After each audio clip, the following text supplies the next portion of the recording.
আপনার ছোটবেলার বেস্ট ফ্রেন্ডের সাথে আপনার বিয়ে হয়েছে, আর 1 বছর পর ডিভোর্সের জন্য আপনারা কোর্টে এসেছেন। আর ভাবেন উপরওয়ালা সবসময় আপনার ভাগ্যে খারাপ কিছুই লিখে রাখে। তখন অদ্ভুত এক ধরনের মানুষের সাথে দেখা, যে আপনাকে আপনার ভুলগুলো শুধরানোর চান্স দেয়। তখন আপনি কি করবেন? হ্যালো অডিয়েন্স, আমি এমএসএস। আজকে আপনাদেরকে এক্সপ্লেন করতে যাচ্ছি ও মাই ক্যাডাবেল সিনেমাটি।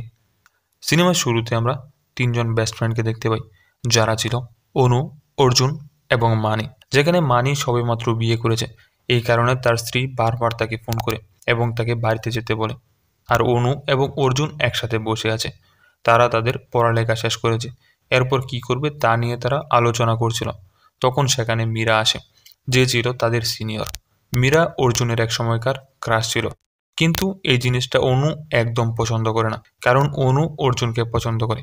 একসময় অনু অর্জুনকে জিজ্ঞাসা করে, তুমি কি আমায় বিয়ে করবে? কারণ অনুর বাবা অনুর জন্য বিয়ে ঠিক করেছে, তাই বারবার তাকে বিয়ে করার জন্য রিকোয়েস্ট করছিল। অন্যদিকে অনু অপরিচিত কাউকেই বিয়ে করবে না, এবং তখন অর্জুন অনুকে দেখে বলে তারা এখনো বড় হয়নি।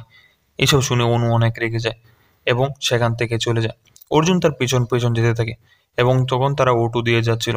তখন অর্জুন তার পুরনো মেমোরিগুলি মনে করতে থাকে, এবং কিছুক্ষণ পর সে অনুকে বিয়ের জন্য রাজি হয়ে দেয়। তখন অনু এটা শুনে খুবই খুশি হয়। এরপরের কাহিনী প্রেজেন্টে, মানে 1 বছর পরে দেখানো হয়, যেখানে মানি এবং অর্জুন দুজনেই আদালতে বসেছিল, যেখানে অনু এবং অর্জুনের ডিভোর্সের জন্য এসেছিল। এখানে মানি অর্জুনকে বারবার বলতে থাকে, এত তাড়াতাড়ি সিদ্ধান্ত নিস না। আর তখন অনু আসলে মানি অনুর কাছে চলে যায়। আর তখন অর্জুন বলে থাকে, উপরওয়ালা সবসময় তার জন্য খারাপ কিছুই লিখে রাখে। এইসব শুনে অর্জুনের পেছনে থাকা লোকটি হাসতে শুরু করে এবং তাকে বলে, তুমি এত তাড়াতাড়ি ডিভোর্স পাচ্ছ না। যা দেখে অর্জুন খুবই বিভ্রান্ত হয়ে পড়ে। লোকটি আরও বলে, এরপরে সিলিয়ার হবে তোমার। যখন তোমার স্ত্রী বিচারকের সামনে যাবে, তখন সে অজ্ঞান হয়ে যাবে। তারপর অ্যাম্বুলেন্স আসবে এবং তাকে তালাক না দিয়ে চলে যেতে হবে। তারপর বিচারক তাদের 4টার সময় তাদের সময় দেবে, আর একটা কার্ড দিয়ে বলে, যদি সত্যি ডিভোর্স চাও তাহলে এই ঠিকানায় চলে আসবে, আমার বস সব কিছু দেখভাল করবে। পরে যখন তাদের পালা আসে, ঠিক একই কাহিনী ঘটে। ডিভোর্সের কথা বলতেই অনু হঠাৎ অজ্ঞান হয়ে যায়। সবাই তার উপর জল ছিটিয়ে জ্ঞান ফেরায় এবং দ্রুত অ্যাম্বুলেন্স তুলে দেয়। তখন অর্জুন আশেপাশে নাচে উকিলের সাথে দেখা করতে যায়। তখন যে অটো করে সে পৌঁছায়, সে ড্রাইভার বলে, এখানে কোনো উকিলের ভবন নেই, এখানে সম্পূর্ণ পুনষ্ট পুরাতন একটি বাড়ি আছে। তখন অর্জুন বলে, তোমার কি কোনো মাথায় সমস্যা? তুমি দেখতে পাচ্ছ না এই যে লেখা লাভ কোর্ট? তারপর অর্জুন ভিতরে গেলে দেখে কোর্ট সম্পূর্ণ খালি, এবং সেখানে একই লোককে দেখে এবং তাকে জিজ্ঞাসা করে, তুমি কিভাবে এসব জানো? তখন বলে, আমার বস তা আমার চেয়েও বেশি জানে। এই বলে সে তার বসকে ডাক দেয়। তার বস আসে। আসার পর অর্জুনকে তার পুরো কাহিনী বলতে বলে। অর্জুন বলে, সকল দোষ ঈশ্বরের, তার জন্যই আজ আমার এই অবস্থা। এসব বলার পর তার গল্প শুরু করে। অর্জুনের বিয়েতে রাজি হওয়ার পরদিন সকালে অনু এবং তার বাবা তাদের ঘরে আসে এবং তাদের বিয়ের কথা বলতে থাকে। তখন অর্জুনের বাবা বলে, আপনার ছেলে জব করেন, আপনি কি দেখে আপনার মেয়েকে এই ছেলের সাথে বিয়ে দিতে রাজি হয়ে গেছেন? তখন অনুর বাবা বলে, তারা ছোট থেকেই বেস্ট ফ্রেন্ড, তাছাড়া আমি আমার মেয়েকে সুখী দেখতে চাই, টাকা বা জব নয়। তাছাড়া অর্জুন চাইলে বিয়ের পর সে আমাদের কোম্পানিতে জয়েন করতে পারে। তখন দুই ফ্যামিলির মতের ভিত্তিতে ম্যারেজ রেজিস্টার অফিসে তাদের বিয়ে হয়ে যায়। বিয়ের পর তারা ছোটবেলার বন্ধুর মতোই আচরণ করতে থাকে। কিছুদিন পর যখন অর্জুন অফিসে জয়েন করে, অর্জুন জানতো অনুদের কোম্পানি সাধারণত সিরামিক তৈরি করে, কিন্তু অফিসে গিয়ে সে সম্পূর্ণ হতবাক হয়ে যায়, কেননা তাদের কোম্পানি সাধারণত টয়লেটের কোমর তৈরি করত। তারপর আস্তে আস্তে ভিতরে যায়। সে ভাবে তার কাজ হয়তো অফিসিয়াল কোনো কিছু হবে। সে আরও লজ্জা পেয়ে যায় যখন তার শ্বশুরের সাথে দেখা করে। তার শ্বশুর তাকে একটি কমোডে বসতে বলে এবং তার কমফোর্ট এবং কোয়ালিটি চেক করতে বলে। অর্জুন সব কিছু ঠিক আছে বলে তার শ্বশুর তাকে বলে, আমার হাঁটুর ব্যথার জন্য আমি এই কাজটি করতে পারছি না, আজ থেকে তুমি এই অফিসের কোয়ালিটি চেক কন্ট্রোলার। যাওয়ার আগে তাকে বলে, কাস্টমারকে আমাদের বেস্ট প্রোডাক্ট দিতে হবে, যদি আমাদের ভালো না লাগে কাস্টমারদের কীভাবে ভালো লাগবে? এই বলে সে সেখান থেকে চলে যায়। দিন যাচ্ছে, কাজ আরও বোরিং ফিল হতে থাকে, কেননা খুব সকালে ঘুম থেকে উঠে অফিসে যেতে হয়, আর সারাদিন কাজ করার পর এসে ঘুমানো, আবার সকালে অফিস, যা তার রেগুলার রুটিন হয়ে গিয়েছিল। তবে হঠাৎ একদিন সেখানে মীরা আসে তার সিনেমা শুটিংয়ের জন্য অফিস রেন্ট নিতে।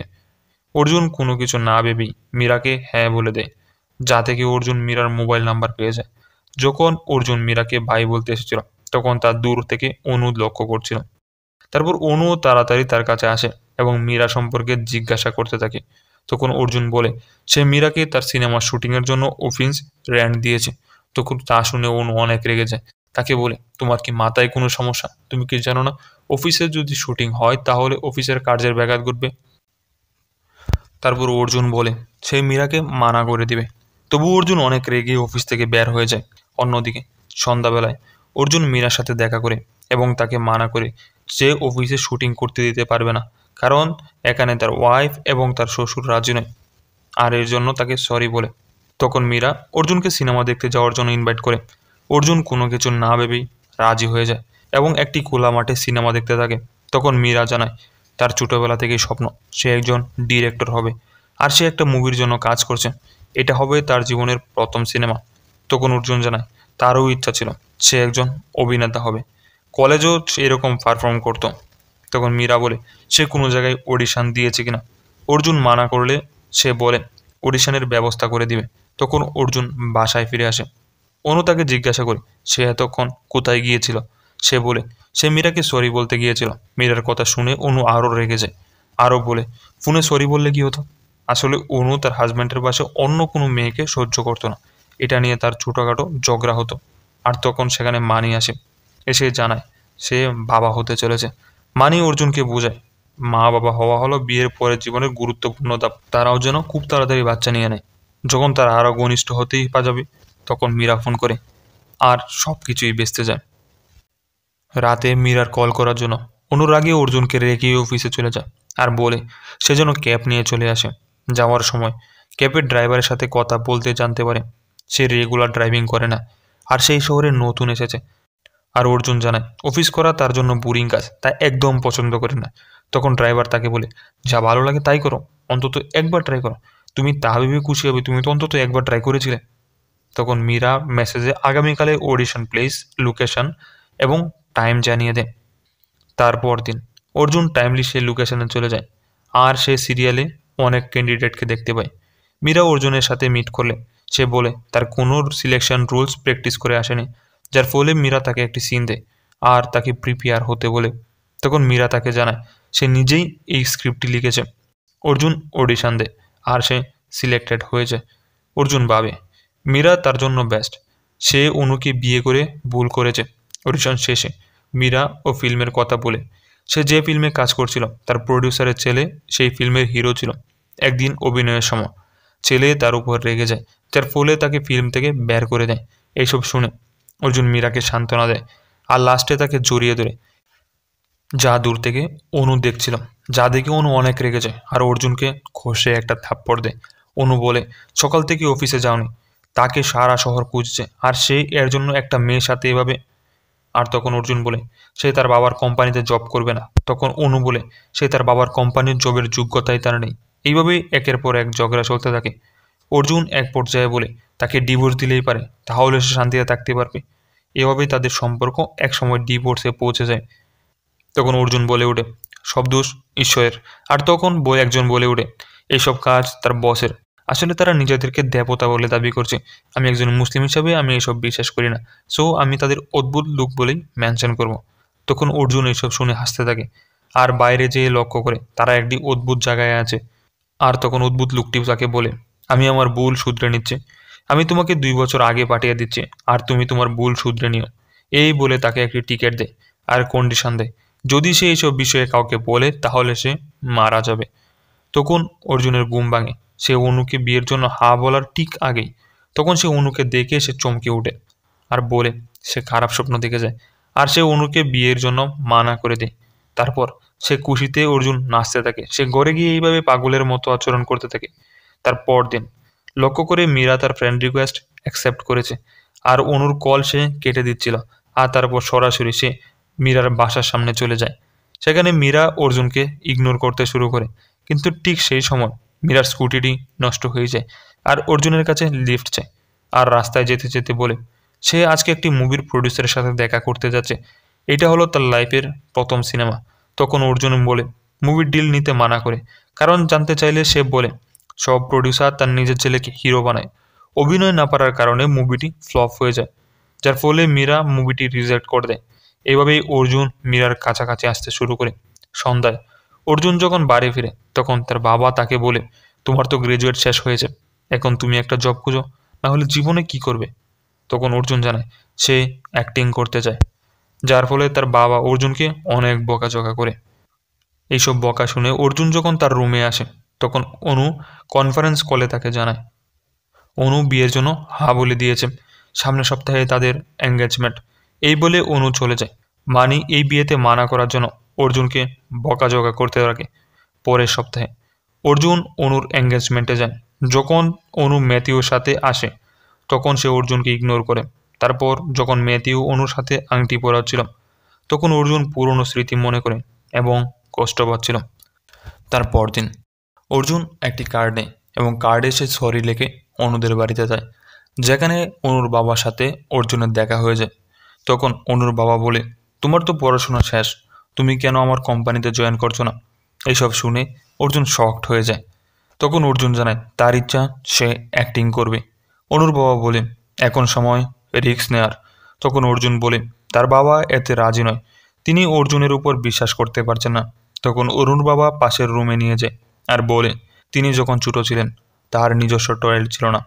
একদিন টয়লেট যাওয়ার সময় সাপের কামড়ে তার মা মারা যায়, যার পর থেকে তার ইচ্ছা তার গ্রামে ফ্রি টয়লেট বানাবে। তখন থেকেই সবাই হেসেছিল, কিন্তু আজ সে একটা টয়লেট মেকিং কোম্পানির মালিক। আসলে কোনো কাজ ছোট নয়, বরং স্বপ্ন আঁকড়ে ধরে রাখতে হয়। তিনি আরও বলেন, তিনি তার স্ত্রীকে সঠিক খেয়াল রাখতে পারেননি। তার একমাত্র মেয়ে অনু, তিনি চেয়েছিলেন অর্জুনের সাথে বিয়ে দিতে, কারণ অর্জুন তার পরিচিত ছেলে, সে অনুকে অনেক সুখে রাখবে। অন্যদিকে মেয়েটিও যতই ভালো হোক, সে তো অপরিচিত, যার জন্য সে কিছুটা আক্ষেপ থেকেই যায়। এইসব শুনে অর্জুন আরও হতবাক হয়ে যায়, তার মন আরও ভেঙে পড়ে। সে যখন ফিরে আসছিল তখন সে দেখতে পায় মেয়েটিও অনুকে কিস করছে, যা দেখে অর্জুন আরও খারাপ লাগে। আসলে প্রিয় মানুষের সাথে অন্য কাউকে দেখতে কতটুকু কষ্টকর, আবার কিস করতে দেখা, যে দেখেছে সেই বলতে পারবে। যাই হোক, পরদিন সকালে ঘুম থেকে উঠে দেখে অনু তাদের বাড়িতে এসেছে। অনু তার বাবাকে অ্যাক্টিংয়ের জন্য রাজি করায়। এইসব সে আড়াল থেকে দেখছিল। আসলে সে কত বড় মূল্যবান জিনিস হারিয়ে ফেলেছে, সে তার কদর এখন বুঝতে পেরেছে এবং তার কাছে আক্ষেপ সম্পূর্ণ স্পষ্ট। সময়ের সাথে সাথে তার ভেতরে ভালোবাসার মানুষ হারানোর কষ্ট যেন আরোই গভীর হচ্ছিল। অনু এবং অর্জুন যখন মানির বাড়িতে বিয়ের ইনভাইটেশন কার্ড দিতে যায় তখন অর্জুনকে বলে, তুমি তো মীরাকে অনেক পছন্দ করো। কে বলেছে জিজ্ঞাসা করলে বলে, আমি তোমাকে ছোট থেকে জানি, তুমি কি চাও আমি এমনিই বুঝে যাই। তখন সেখানে অর্জুনকে প্ল্যান দিতে থাকে কিভাবে সে মীরাকে পছন্দ করে তা প্রমাণ করবে। তারা তখন মানির কাছে যায়। তাদের কথা শুনে আরও ইমোশনাল হয়ে পড়ে। আসলে প্রিয় জিনিস হারানোর আফসোস সব সময়ের সাথে আরও বৃদ্ধি পেতে থাকে, যা কখনো কমে না। একটা পার্টিতে অর্জুন অনুর কাছে প্রপোজ করার নলেজ চাইলে অনু বলে সে অর্জুনকে হেল্প করবে যদি অনুর বিয়ের শপিংয়ে সে হেল্প করে। অর্জুন তাতে রাজি হয়ে যায়। অনু বলে তার জন্মদিনে উইশ করার মাধ্যমে তাকে প্রপোজ করতে পারে। তার মানে তার পুরনো বন্ধুদের জন্মদিনের উইশ ভিডিও রেকর্ড করে লাস্টে এসে সরাসরি প্রপোজাল দিয়ে দিবে। আর তারা ডিসিশন নেয় তারা সবাই মিলে কেরালা যাবে আর তার ভিডিও রেকর্ড করবে। অনু আর অর্জুন দুজনে লং ড্রাইভে বের হয় এবং তারা ভিডিও রেকর্ড করতে থাকে। অর্জুন সবসময় অনুর দিকে চেয়ে থাকে আর তার পুরনো দিনগুলোর কথা মনে করতে থাকে। মীরার সবচেয়ে ঘনিষ্ঠ বান্ধবীর সাথে দেখা করতে যাওয়ার সময় অনু বলে, তুমি মীরাকে প্রপোজ করো। আর সেখানে সাহস জুগিয়ে সে অনুকে প্রপোজ করে ফেলে, যা অনু গুরুত্ব দেয় না। তারপর যখন ভিডিও শ্যুট করতে এসেছিল তখন মীরার বান্ধবী তাদের পিছন থেকে ডাক দেয়, সে বলে তার ভাই কৃষ্ণার একটা ভিডিও নেয়। আসলে কৃষ্ণা মীরার এক্স বয়ফ্রেন্ড। যখন তার সাথে দেখা করে সে বলে তার জন্য মীরা অনেক কষ্ট পেয়েছে, সে চায় না মীরা আরও কষ্ট পাক। তারা ভিডিও শ্যুট না করেই ফিরে আসে। আর যাওয়ার আগে অনু বলে সে তার লাস্ট 2 দিনের কথা কখনোই ভুলবে না।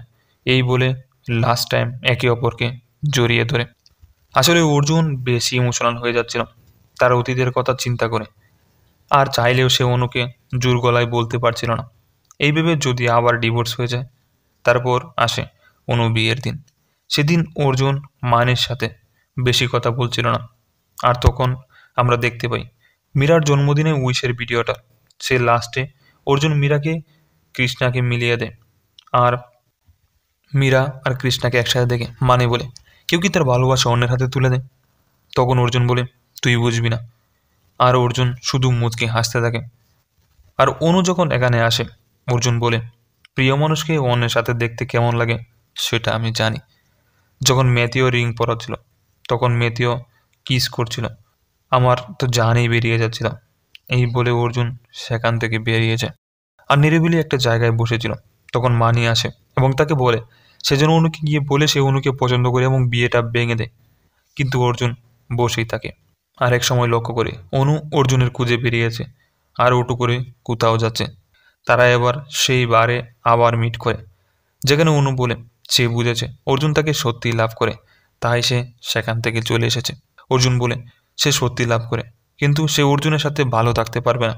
কেন জিজ্ঞাসা করলে সে অদ্ভুত লোকদের কথা বলে দেয়, যার ফলে অর্জুন সেই অদ্ভুত লোকদের কাছে আবার চলে যায়। সেখানে গিয়ে সে রিকোয়েস্ট করতে থাকে যেভাবেই হোক সে যেন আবার তাকে মিল করিয়ে দেয়। সে আর কোনোদিন উপরওয়ালার উপর দোষ চাপিয়ে দিবে না। অদ্ভুত লোকগুলো তাকে তাড়াতাড়ি যেতে বলে আর বলে সে যেন নিজের মতো করে সব কিছু ঠিকঠাক করে নেয়। সবশেষে আমরা অনুর কাছে লাস্ট বারের মতো চান্স চাই আর বলে সে সব কিছুই শুনবে। আর অনু তাতে সায় দেয় এবং দুজনে আবার এক হয়ে যায়। জানি না স্টোরিটি কেমন লেগেছে, চাইলে সিনেমাটি দেখে নিতে পারেন। এটা ইউটিউবে অ্যাভেলেবেল রয়েছে।